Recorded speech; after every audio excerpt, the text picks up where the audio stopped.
Let me just say very clearly, the people of South Africa are fed up about what has been happening in this country.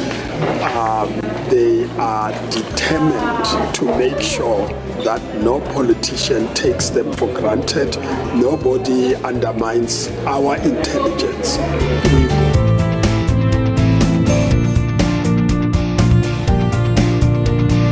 Hi, greetings to this and the first of a new series that I'm wanting to put up on my channel about democracy.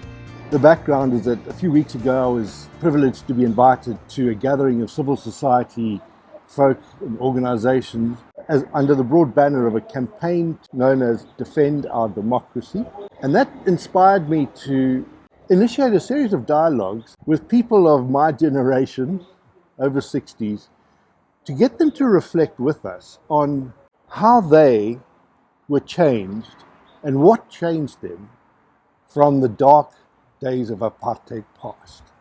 I started my social work career in 1982, and at that stage South Africa was in a very deep and dark place. And we never thought that 40 years later, here I am at the Nelson Mandela Center of Memory.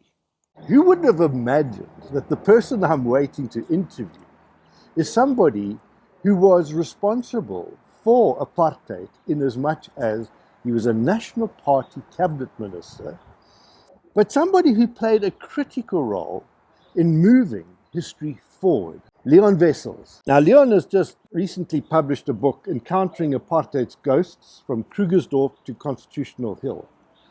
It's a fascinating read for somebody who was about 10 years younger than him, but who also then, in my own career in student politics and as a young South African trying to find a way forward of integrity, it's been so inspiring and encouraging to fortify me in my own work. Well, one of the people that have huge intersection of common interest in our respective work and lives was Archbishop Desmond Tutu, who sadly passed on end of last year. An incredibly important influence in my life as a student leader.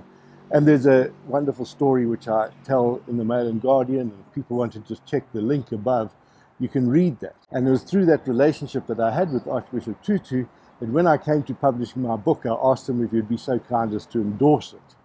And the endorsement which he gave was a quote from the Truth and Reconciliation Commission, which he chaired, in which he said, "Unless we exorcise the ghosts of our past, they will return to haunt us in the future." So when I met Leon Wessels at the Defend Our Democracy campaign, I was intrigued to see that the name of his book is Encountering Apartheid's Ghosts, from Krugersdorp to Constitution Hill, and it's a very fascinating account of his shift of consciousness. So we're going to talk to him, get his thoughts, and it's going to be part of what I'm going to call the Eudemony dialogues. Now, we know what euphoria means. We know what demos means. Demos is the root of democracy. It means the people.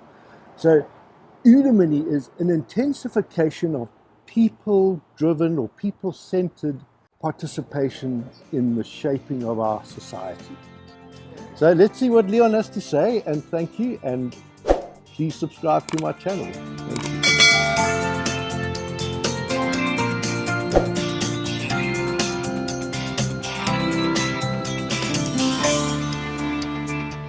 Leon, it's been such a pleasure getting to know you at the Defend Our Democracy event.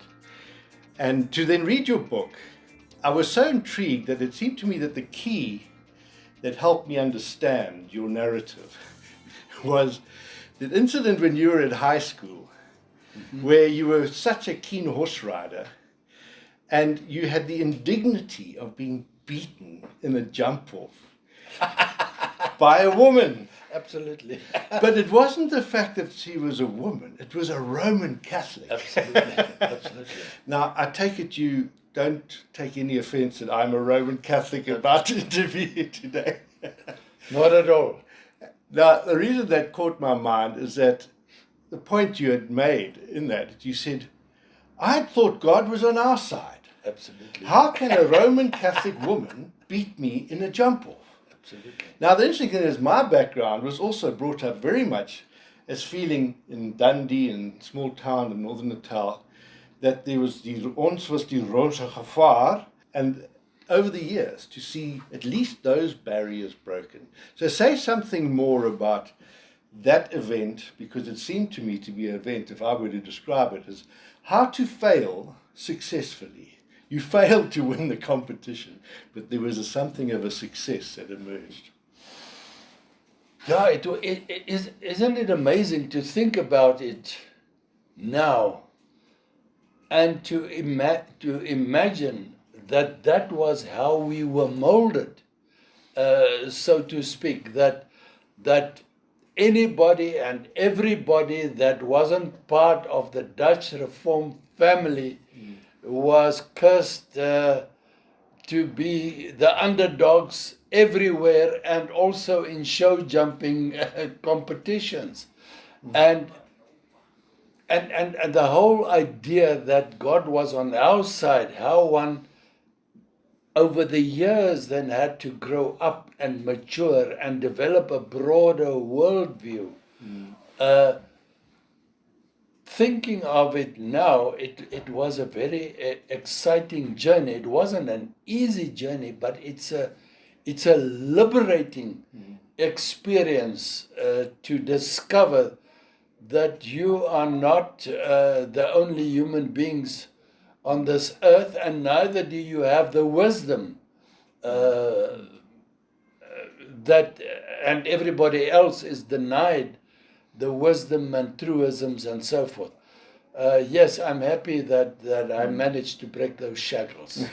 Well, I was thrown into a somewhat similar position. I had, through my Archbishop Hurley, as a young white South African, basically been called to conscience about whether in fact it was acceptable for us to obey our conscription to the SADF. And I did do an initial 1 year in 1975, and then of course university was able to postpone it. But then I got called up for camps. I came to a point eventually where I decided that I could not do so. But at that stage, there had already been a change in the law where they allowed young conscience objectors to basically be classified as such and to be exempt from doing national service in military context and do alternative service with the extra time added on. Is that when I was at the Board for Religious Objectors, there was no Catholic present. There was a Dutch Reformed dominee there, Johan Heyns. Oh, yes. And Johan Heyns understood where I was coming from.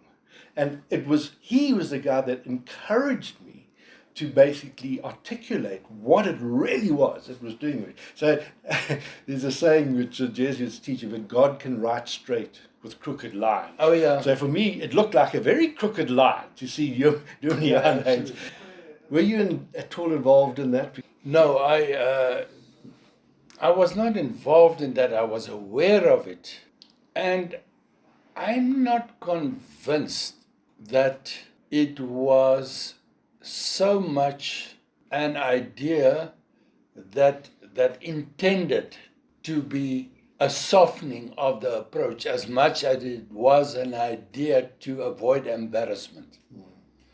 So I wouldn't credit whoever were the policymakers at the time as having now become very enlightened on this topic rather than to save embarrassment. Well, of course, by then there were several of my friends who had been imprisoned or who had done time, for refusing to do it. But I've learned since that in talking to friends like Zwelin Zimbabwe and that they said it was actually quite a significant cracking of that edifice for these young conscience objectors. But I do acknowledge now that was an important statement that was crafted by these conscientious objectors, and it did start a debate. It may not have surfaced to the highest echelons, but there was certainly a debate about it. It starts a momentum for something. I'm working a lot now with whistleblowers. They don't immediately see the benefits or the fruits of what seeds they plant. No, undoubtedly so. Change doesn't come about smoothly, and it doesn't come about in an easy manner. But every small step in the right direction is a pretty important step. and it should never be frowned upon or ridiculed. I mean, for me, the whole point about Archbishop Hurley's encouragement, he said, he wasn't saying don't go and serve in the army. He said, examine your conscience. This is an important moment in the history and the journey that you had traveled. I think in my case, a turning point was the realization that the Mixed Marriages Act is something that could not be justified morally or in a religious sense of the word, as the argument had been advanced, that there was a religious grounding to those acts, and the realization that that was false was a very important a moment in my own growing into a different worldview. So the point I'm making, I've been so much more impressed to see people who have come out of the bosom of the Dutch Reformed Church, etc., who've Beyers Nordier, Jan Haynes, Wimpy de Klerk, because they really have had to ask deeper questions. And I want to ask you to what extent that actually has influenced you, and how much that was part of it. No, undoubtedly so. I would think and believe that in my earlier years, up to my student days, it was frowned upon if you criticized the Dutch Reformed Church or any of the core tenets of which they had held close to their chests. But people like, to add a name, Willie Jonker,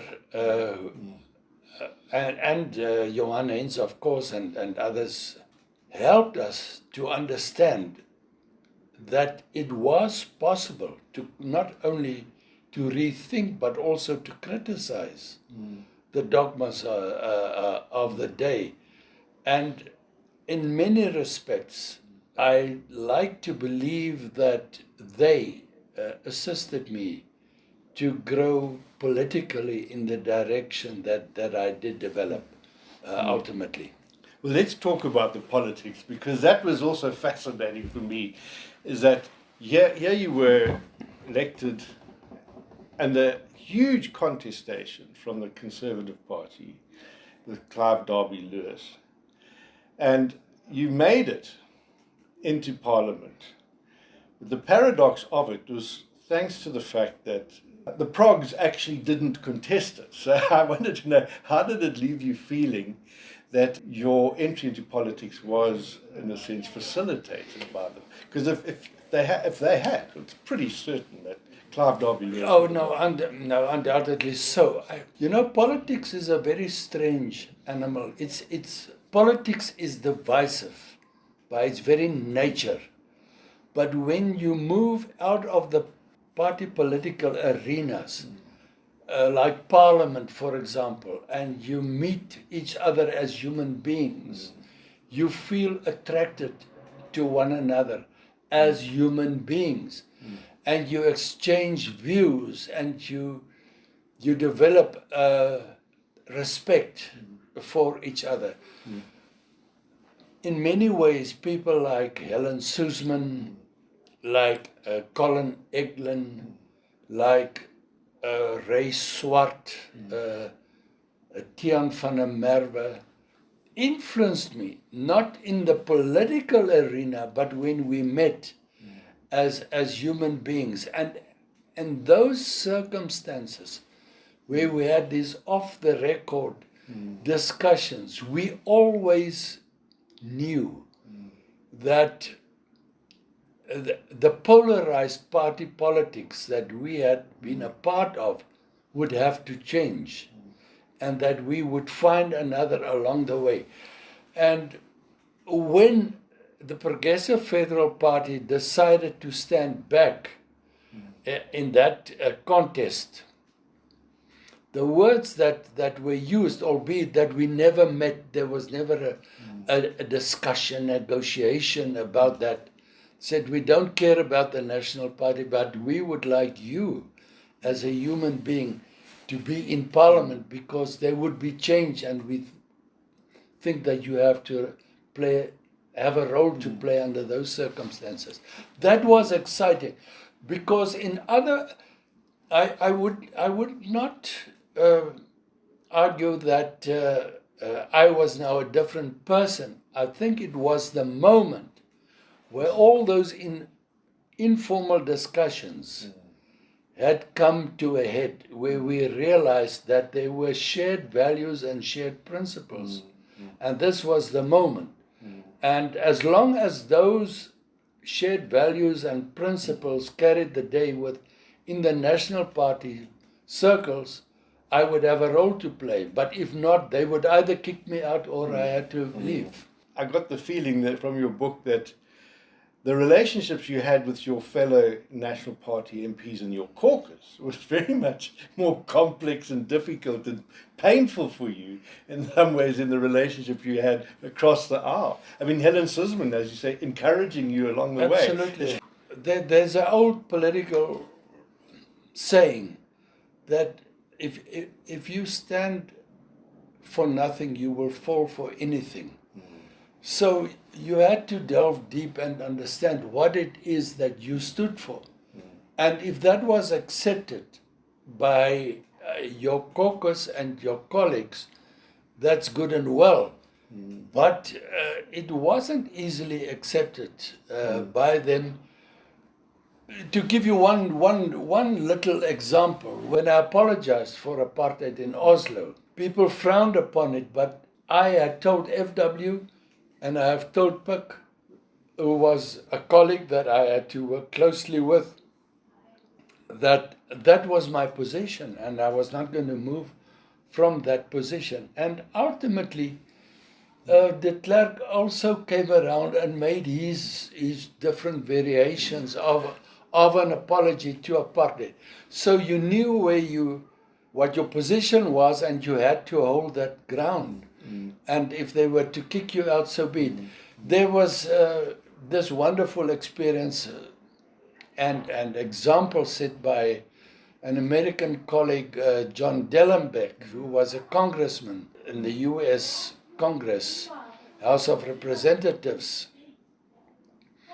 who lost an election and then said, I retired with the consent of the electorate. And I wasn't afraid to lose an election based on the views I held in 1987 and 1989. But in that contest against Clive Derby Lewis. Yeah, I think I went to one political meeting where he was talking to Heckle or something, because there was such a toxicity. You talk about, if you don't stand for anything, you fall for everything. I've got a sense he stood against. He didn't have a vision for. And we see a similar contamination, if I can call it that, in politics globally today, where it's always against rather than a vision for. The old Conservative Party thinking, the old Afrikaner conservative thinking at the time, which Clive Derby Lewis embraced, is comparable to the old style communists at the time. I'm referring now to communist Soviet Russia, communists at the time. They believed that Soviet Russia and communism had failed because the leaders had given up on the policy. And that's why you find a return to those old policies. But in the context of Afrikaner politics, they believed that the National Party leadership had lost their enthusiasm for old-style apartheid, and that was why it was failing. They never questioned the impracticalities and the brutality and the immorality of it. And that was Clive Derby Lewis's vision. It was a vision which was both brutal and immoral, but nonetheless, they thought it was an old vision that could be revived with a better core leadership. Yeah, let's talk about the person who really did articulate this vision, which was Hendrik Verwoerd. You talk about this wonderful story about how you were inspired to write the book. Tell us that story. As an 18-year-old, I loved horses.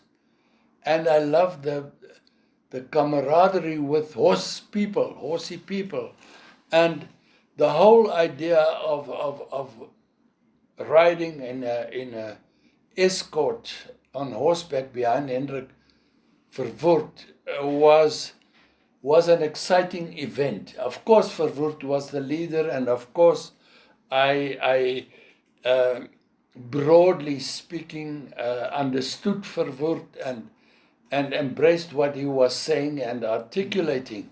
So the whole idea was, so to speak, almost a non-event in my life.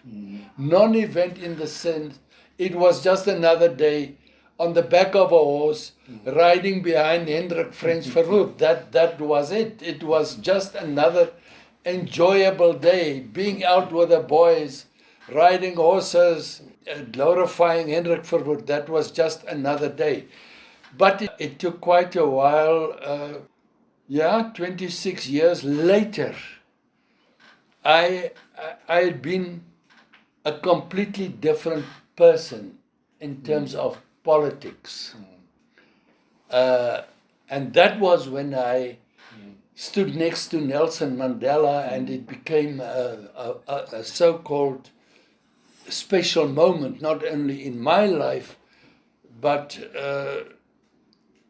in my relationship with Nelson Mandela, so to speak, when I apologized for apartheid being a terrible mistake that had blighted our land, and so forth. And when those flashes were televised in South Africa, somebody, Professor Neville de Bow and others said, but where does this come from?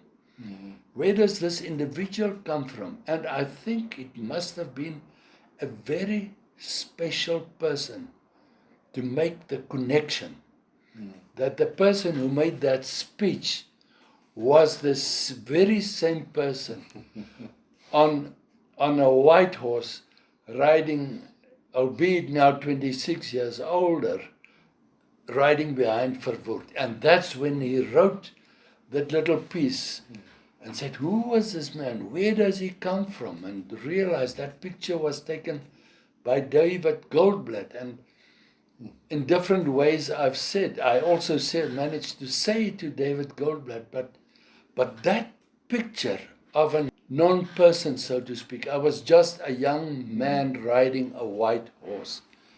That picture sort of elevated me to a particular status, a day in the life of South Africa, a white man on a white horse.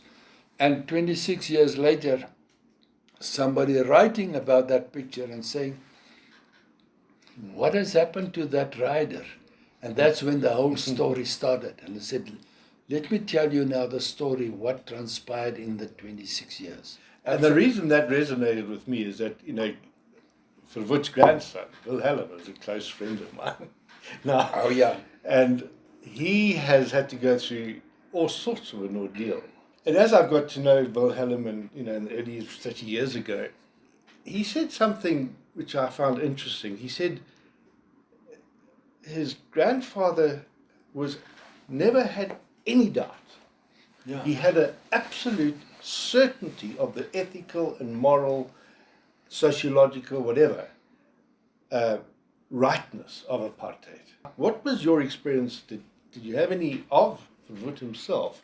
I wouldn't like to enter that debate on the basis that I had been personally exposed to Verwoerd. But I had been exposed by the stories others were telling me about Verwoerd. I remember clearly a number of people saying to me that he could speak endlessly about his vision and his policies without notes and be extremely persuasive. I'm not sure whether he tolerated different views. I don't think there was a room for debate and discussion in his so-called kitchen cabinet. But because he was intellectually superior to his colleagues. That's how I understood the situation. And secondly, he was so convinced about his own views that to his mind there was no alternative whatsoever. And somebody you don't talk about in your book, and I was dying to ask you, because he helped me, was Frederick Franzel Slav. Oh yeah. Helen Sisman was very upset when he left Parliament. He felt that there was nothing more that could be done. Yeah. But you somehow hung in there, and you were part. Well, Van Zyl Slabbert and I had a very close relationship, given what I told you outside the corridors of power, so to speak. Van Zyl and I used to play squash together. Van Zyl and I ran marathons at the same time, but not shoulder to shoulder, but when he ran his first comrades and so forth. So there was a lot of contact, humanly discussion between the two of us. And he always impressed me, not only under those very relaxed, informal circumstances, but also the way he conducted himself in Parliament, the way he argued, the way he reasoned, well prepared. So there was no question in my mind that one way or the other there would be a meeting of minds of people who were divided by politics. I enjoyed it a lot. I'm not saying it's something special, but I enjoyed doing it. When I sat in Codesa, I looked at the room, and there were 3 people who weren't present. The one was Wynand Malan, and I called him and I said, I'm sorry, you are not here. And he simply said, no, I don't actually want it to be there. You guys are doing what I'd always thought should happen. And so I'm happy being on the outside looking in. There was Albert Notnagel, who was also very progressive in his thinking. And he said, no, I would have loved to be there, but he was on the outside. He was an ambassador at that time. And I called Van Zyl Slabbert, and Van Zyl said, yes, I was asked by Colin Eglin and others to be present and to be an advisor to them. But I declined. I didn't want to be there. Now, contrary to that was Arthur Chaskelson, who was also called upon by the NC to be an advisor. And he later turned out to be the Chief Justice, the first Chief Justice in democratic South Africa. I don't want to guess what would have happened with Van Zyl Slabbert had he been in Codesa.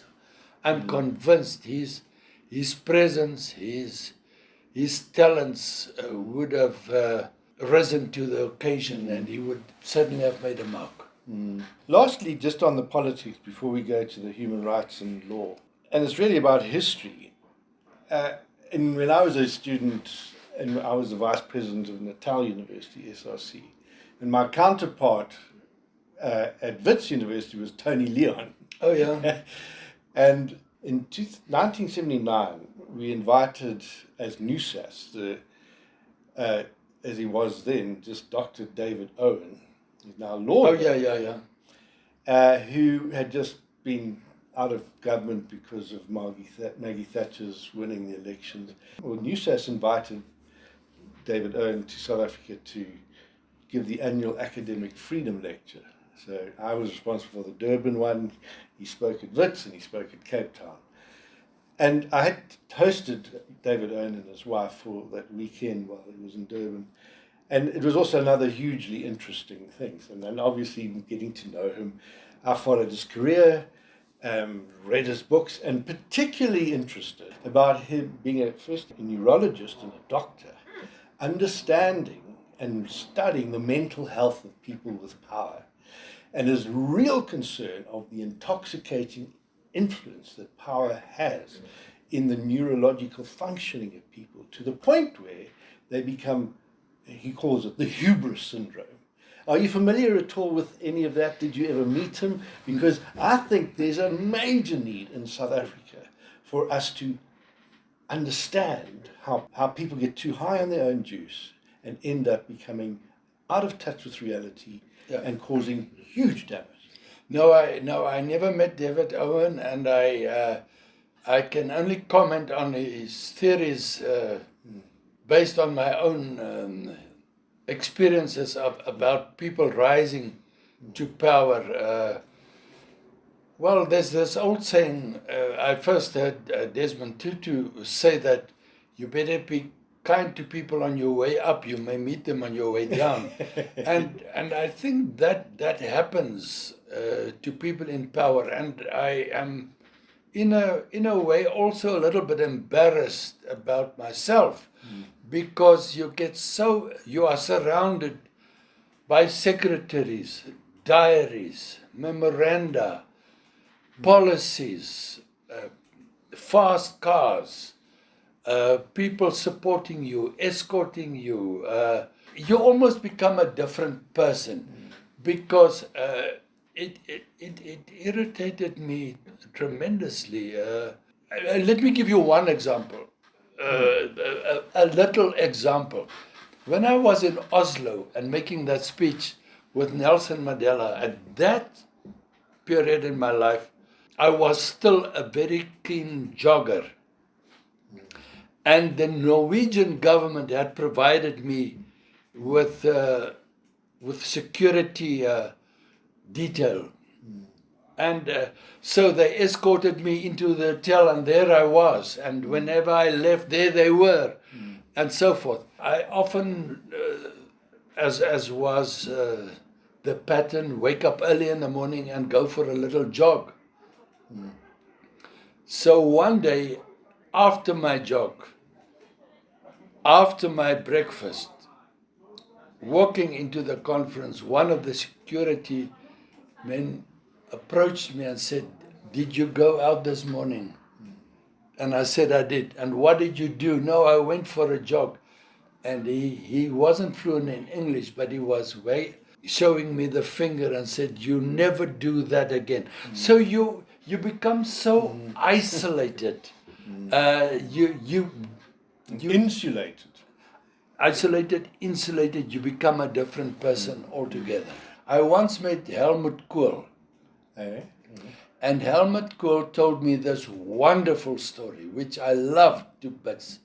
Once a month, he would meet with his old school pals in a sauna, in a German sauna, and they would tell him just as they wish, and they would talk as if nothing was ever between them. They were just still old schoolmates.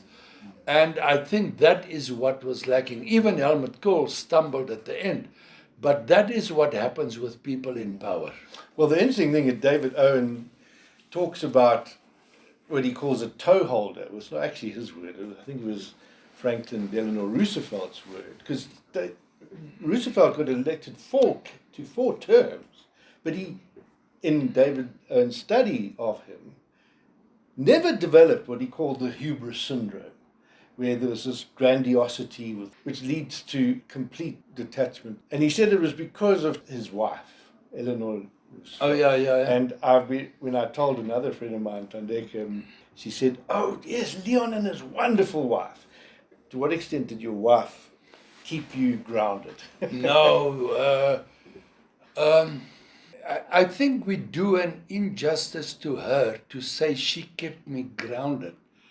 I think we were always on par, and we were always moving together in step and tremendous harmony. If I were to shower her with accolades, I'd like to say that she is the true example of a South African, even more than me. Not even more than me. People look at me as if I'm a South African and an image of a South African. But she, more than me, is the lodestar of that. Because party politics doesn't play a huge role in her worldview and outlook on South Africa. And she cares about people, and she has mastered the art of building bridges across divides, regardless of the politics. I suppose I should be interviewing her then to get more about that. I'd love to meet her from that. Well, I'm interrupting you now. If you want to do that, Tersha has now for almost 30 years run an NGO called Basadi Pele in Kagiso, extension 12 in Kagiso. And it all started because they were fed up. She and her friends and another of colleagues was fed up with my politics and the old divides in South Africa, the consumer boycotts in Krugersdorp. And that NGO is still running to this day. They have a sister organization called Tusang Morwalo, which means we relieve burdens. And she became a qualified paralegal. You should if you take it serious, you interview her in Kagiso at Basadi Pele. Let her talk to you about Basadi Pele Women First, how it started, and about Tusang Morwala, and you'll understand the statement I've just made about her bridging the old divides. That's fantastic, because it's about, I've got the saying, it's about local destinies being decided as far as possible locally. Absolutely. And they say in social work and in life generally, so there's no such thing as problems. There are only people with problems. And somehow one needs to engage with people who are in the most vulnerable, disadvantaged, and support them to become more the protagonists of their own development. Which then brings me to the last very important thing, and the other point of intersection between us, where I first met you probably don't remember me. It was in 2008. I was deeply involved with the Kolobeni Mineral Sands project and supporting the Amadiba to essentially ensure their local destinies decided locally. And I had a wonderful conversation with one of these Sangomas, Jabulani and Boyisa, a descendant of somebody who was involved in the Pondo uprising, his father, who still had a deep historical memory of that, in 1960, we're now talking 2007. And I asked him, I said, Jabulani, what do your ancestors, what do the Amadlozi say about this mining prospect? He said, no, we've met together as a group and they have told us, all us Sangoma, that we must defend this land.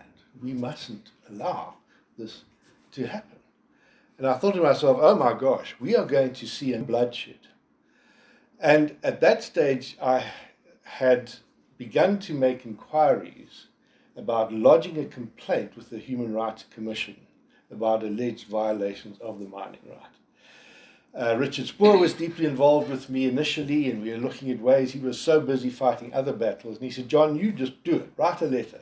So that's how we connected, because Jabulani became the primary source or client briefing me to lodge that complaint, because, and there was a visit from people from the East London office who came to hear him, and I had a conversation with. There's now another intervention. Now we're coming and we're saying there's human rights abuses being made here. And yesterday there was a meeting with the Commission for Human Rights. What is that meeting at yesterday? Has it given you any encouragement and hope? And how do you feel about the future with the Human Rights Commission now investigating? I can say thank you very much to Lord. I can say thank you very much to Lord, because the community that doesn't know nothing about that. You're talking about human rights. What is a human right? Because the people, what they understand their land. They doesn't know about the human right. They understanding their crops. That's all. That's what they're enjoying. Human rights, that word you came with now. It seems like it's very, very interested to me. And as we inform now that committee at Mtento, executive, that's what we're trying to. We're forming an executive committee now there, which means those are the people they are going to understand more. And then they're going to, if we got a meeting somewhere with the other members, like security members, we're going to come like with all those 14 people there. Maybe we got a place where we got a meeting.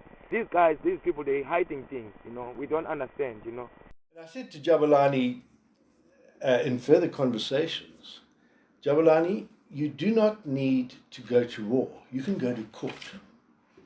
Now, the Human Rights Commission did investigate. Their report became part and parcel of the EIA process, environmental impact assessment and public consultations.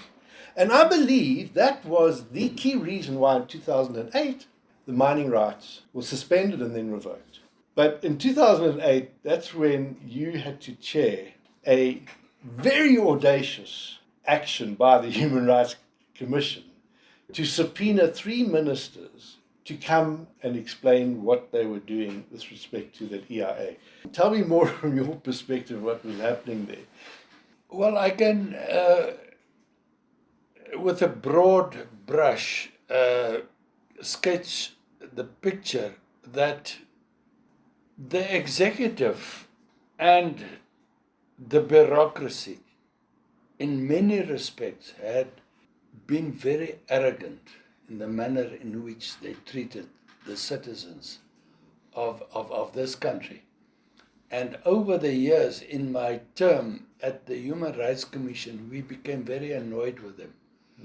And we had matured and grown into the position where we were not going to buckle under their arrogance, so to speak. And that, more than anything else, led to us issuing subpoenas against them. And what was amazing about that experience was the response we got from ordinary citizens who were not even involved or attached in that particular issue. But just the fact that we stood up against the executive and the bureaucracy in particular. So it was a exciting experience and a rewarding experience for us. You were able to come through it all, but Tlaliso Tipanyane, who was the person who was liaising directly with me, he didn't. I mean, he was put under enormous retaliation against him. And it just pains me that, as I've understood it from Tlaliso, is because he just was trying to fulfill the mandate of what the Human Rights Commission do. Now, our talk of that experience has been another success that failed because, unfortunately, the mining company were allowed to return and the whole thing started up against. And unfortunately, the state was now in a state of capture. And that's why eventually things got violent. And I often feel a sense of tragedy because I was able to tell Jabulani and Boyisov, you don't need to go to war, you can go to court. And they did achieve success. In 2018, the High Court ruled that the right to free, prior, and informed consent overrode the right of the state to award mining rights, and that's still a landmark judgment. Jabulani has since passed on, sadly. But I really wept in court that day when that was handed down because I still felt there was a vindication. At the same time, a very strong sense of how do I channel my anger now? Because not only, well, we've won that victory, but the consequences that I now face have been charged with a 10 million rand defamation slap suit because of having done my job as a social worker. And that we still see to this day other whistleblowers far more seriously are finding retaliation against them for doing what you were doing in 2007, the Human Rights Commission, speaking truth to power, making sure power understood the truth. So what are your closing thoughts to inspire us to say we mustn't give up hope? How can we get back on with the program of human rights becoming a foundation for lawmaking and for the practice of law? What guidance do you have for young advocates and lawmakers? Well, the answer is twofold. First of all, we have to fight the small battles because the small battles are important. And you can only do those battles if you understand the law and if you understand basic human rights. Human rights as crafted in the Constitution, is not confined to lawyers. Each and every one of us either are the recipients or are called upon to respect the human rights of others. So it's a very interesting but also important battle that has to be fought and won. And then collectively, such as the Defend Our Democracy campaign, we have to stand shoulder to shoulder as we continue this fight to ensure that South Africa is still a human rights-based society. But the battles are huge, but they have to be fought. Well, certainly the Amadiba story is, notwithstanding the fact that Bazooka Khadebe has been shot and there's been deaths there, is as I frame it, a illustration of what Mary Robinson, quoting Eleanor Roosevelt, said at a conference right at the beginning of my involvement. She quotes that wonderful phrase of Eleanor Roosevelt. She says, where do universal human rights begin? In small places close to home. Absolutely. So small they don't show up on the maps of the world. And unless human rights acquire meaning there, they have no meaning anywhere. Now that's inspired me. That's what, insofar as I've made some modest contribution to the Amadiba struggle, it was that inspiration. Now, thankfully, Kolobeni does now show up on the maps of the world. People know about this thing. But I have to say, I still feel that our institutions there's not the resource base, there's not the economy to support. Because state capture in some ways was a dismantling.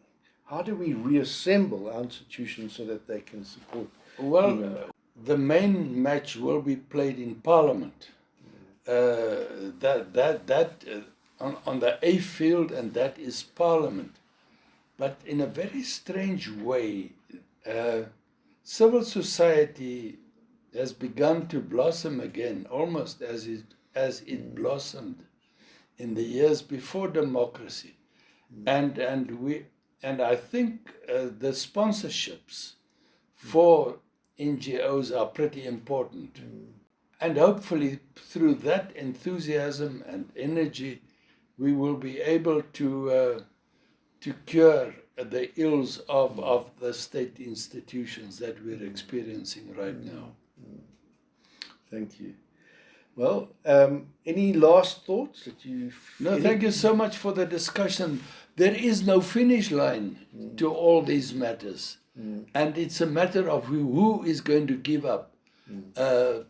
People always argue and say that good constitutions can be wrecked by poor leaders, and the alternative is also true, is that good leaders can make poor constitutions work. But we as a society have to stand up against those that want to usurp power and not live up to the expectations of John and Jane Citizen.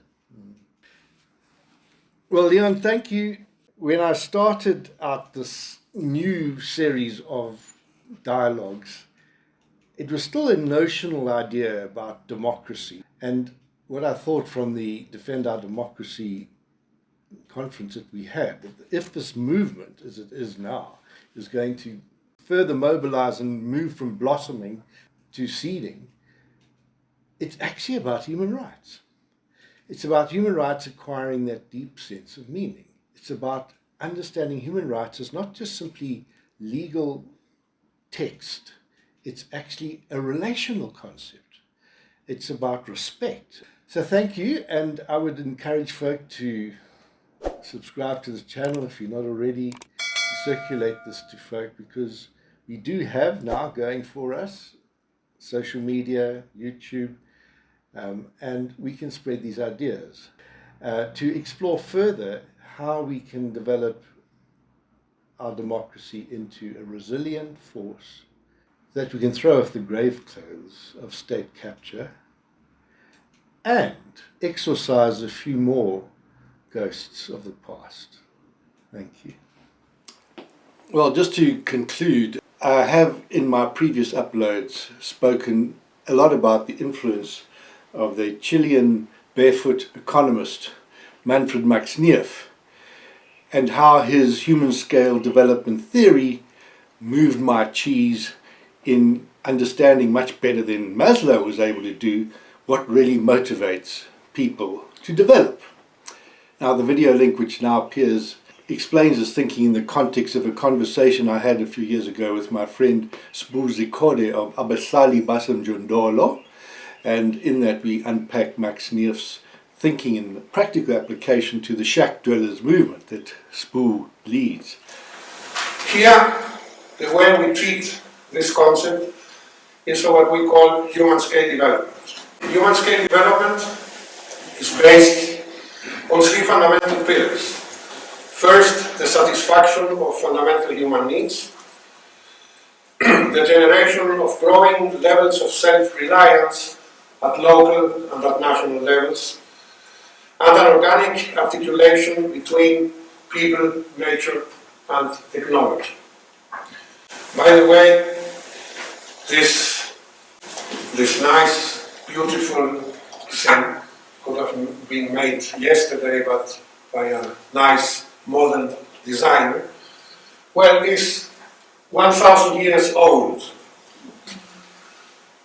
And I discovered it about 25 years ago, when I was in exile from General Pinochet living in Sweden.